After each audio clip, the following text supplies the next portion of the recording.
Coach, obviously, he kind of caught some people by surprise last year with Murray Bowles, the way he came on as a freshman, and looking at his play this year, he hadn't slowed down any. Just not so much to give away the scouting report, but how difficult is he to defend with the things he's able to do in the post? He's a special player. Uh, Probably my favorite player in the league thus far. I haven't got to see everybody, obviously, this season, but he can do it all. I mean, he doesn't shoot the three. He's made, I think, a handful of them maybe on the year, but the way he impacts the game and every other facet of the game is pretty remarkable. He's got such a great feel. He's got soft hands. He's uber competitive. They can run offense through him.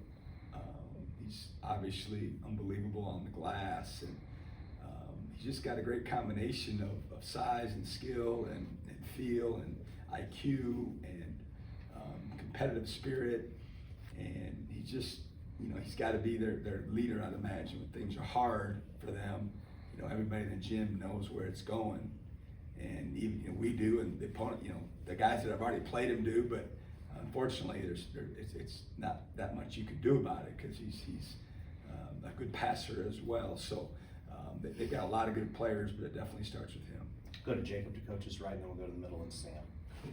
Coach, you have several players who have SEC experience already. I guess how valuable is having that experience and used to the ground of the SEC? Well, like always, we're going to find out. I don't know yet. Hopefully, it will be valuable, but they do too. They've got some guys that transferred in from, or at least one from the SEC. So, in addition to the returnees that they have, so both teams will have plenty of SEC experience. And if you look at them like I have, I mean, they've won 8 in a row. They had a stinker out of the gate that I'm sure they want back, like 95% of college basketball teams want one back at this point. We're no different. And other than that, they got beat at Indiana and by Xavier, who's really, really good. So they're a well-coached team. They're very well versed. They play together. They're old school in terms of controlling tempo. It starts with their defense. They just don't give you anything. They make you work your tail off to get any good looks. And they're a really good basketball team. Yeah, we've talked so much about how fantastic the SEC is this season, but just for the Mississippi State standpoint, what do you think is just going to be the key to coming out of this conference schedule and being one of the top teams in the SEC when it's over? Yeah, your next game's the biggest game of the year. It's kind of been our mantra as a coaching staff for a long, long time, is that we treat every game like the Super Bowl, and our kids have to adopt that as well. Because if you don't, you're for sure going to get beat. You might get beat anyway if you're super prepared and super focused and you play pretty good. You could still get beat on any given night, home or road. But I think they all have to really try to get on board with that and get excited about being a part of the game plan and buying into that, not just the coaches presenting it and trying to get them to understand it, but really be locked in as a group, because these games, a lot of them are going to come down to the last possession or two, and you're hoping that you can give your kids a chance by putting them in the right position, but it's just going to be the next game's the biggest game of the year. Benjamin and Paul, the coaches left. We've talked a lot about guarding the ball and making sure you're stopping players at the point of attack. You look at some of the defensive stats among SEC teams, and your team doesn't rank where I'm sure you're used to compared to the last couple of years you were here. So what are going to be the keys as you go into this gauntlet of a schedule to maintain that intensity and play well on that end of the floor? Yeah, you're spot on. We're not as efficient in a lot of categories that we've been accustomed to being efficient in, not just here, but in prior stops.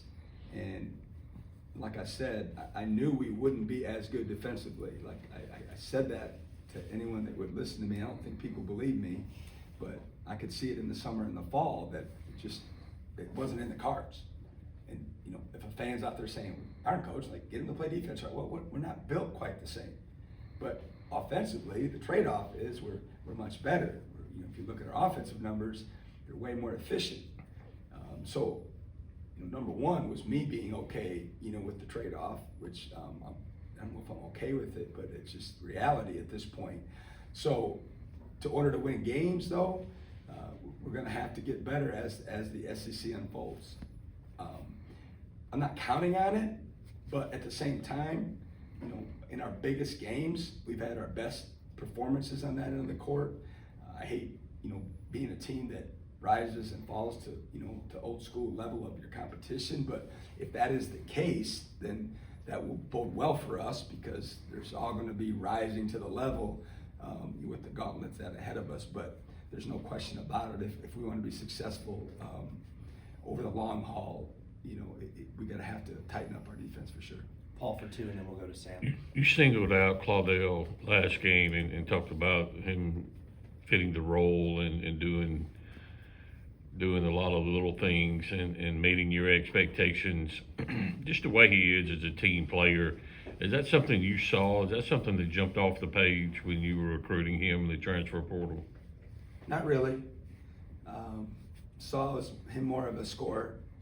Didn't see him being what you described, and that's why I said what I said after the game of how excited I am for him and for us, because he's rounding into form for this year's team, for him to impact it in a bunch of different areas rather than just how many points he scores each game. He's probably ranks in the top 2 or 3 of talking on defense for us every day, and that's invaluable for our team.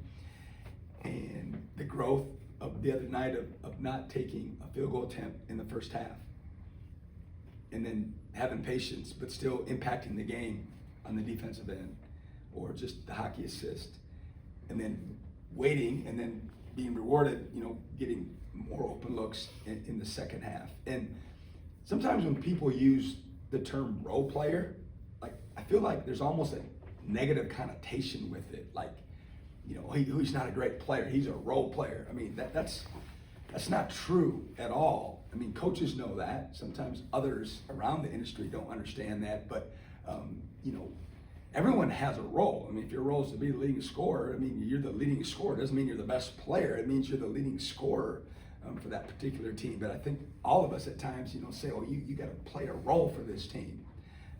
You know, I don't really talk about, you know, role playing with our guys at all, to be honest with you. We don't talk about it because I don't look at it that way, man. Like, you know, if you want to play more minutes, you know, here's what you need to focus on, you know, and things of that nature. And so when people put Claudell or anyone in a role player deal, it makes me cringe at times, because he's having a great year for us, and I think he's going to have a better year as we go down the stretch of SEC play. Obviously, defending the home court is always crucial, regardless of the year.